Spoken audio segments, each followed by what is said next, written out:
So James, is there anything you wish you'd known before switching to EVs? I think I just didn't appreciate how simple it would be. Getting used to charging at home and how much of a difference it would make. It really was a lot easier than I thought it would be before I made the switch. Oh, really? So is there anything you would do differently then? I think do it quicker. It took me about a year to do all the research and keep looking at different cars and before making the final decision. And I just wish I'd done it sooner. A friend of mine got one about 6 months before me, and once I'd spoken to them and they were really happy with their car, then that just put my mind at ease and made me make the decision and go for it. Just that reassurance and that personal experience, those conversations make a huge difference. So talk to me about the installation process. Was there much disruption at your house when they were installing it? It was really easy. Had a quick phone call with them beforehand. They booked an appointment, came in, it took a couple of hours. They run all the cabling, make it all look good again. And walked me through how to use the charger and got started straight away.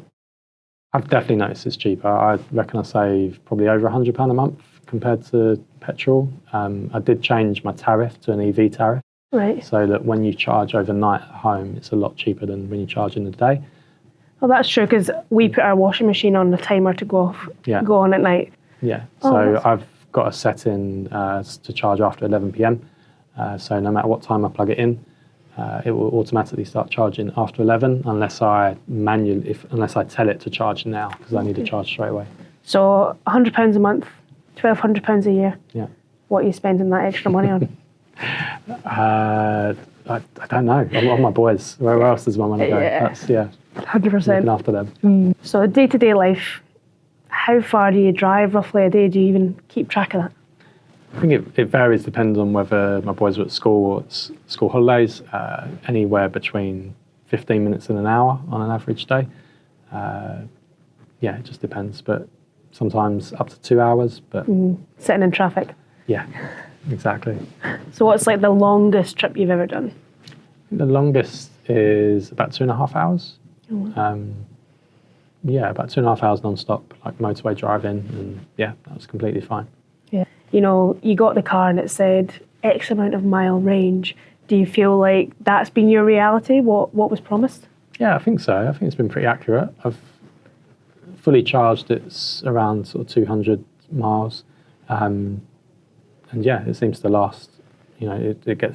It's definitely not been a problem. Are you quite a chill driver then? You're not like accelerating like crazy. I imagine that makes a big difference. Yeah, I mean, the electric cars do accelerate pretty quickly, so you have to get used to that. But when I'm driving my boys, you have to good music and chill. Precious cargo. Plus, a car is like their safe space. They, sometimes going to public places is quite difficult, so we might have to leave early, and they like getting back to the safety of the car. Some days we just go for drives and just listen to music and come straight back home again. So the car is really important to our family. For me, that just sounds like such a positive experience of driving.